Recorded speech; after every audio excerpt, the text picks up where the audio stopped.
Pause করো। তোমার কেমন লাগলো স্ট্রেট করে? অনেক অনেক দারুণ, মানে কি বলবো।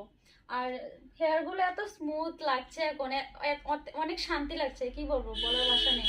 আর অ্যাকচুয়ালি আমি অনেকবার এসেছি, মানে কাজগুলো অনেক দারুণ, তাই আজও এলাম।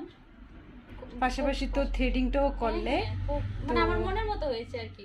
থ্রেডিং আমি আশা মতো। তোমার এই ফার্স্ট টাইম করেছি, কেমন লাগলো? তুমি তো আরো থ্রেডিং করেছো, হ্যাঁ হ্যাঁ করেছি। আজকে কেমন লাগলো? এইটাও অসাধারণ লাগছে, মানে আমাকে অনেক দারুণ লাগছে। তো আগামী তো আগামীতে এখানে আসবো। ওকে বাবা।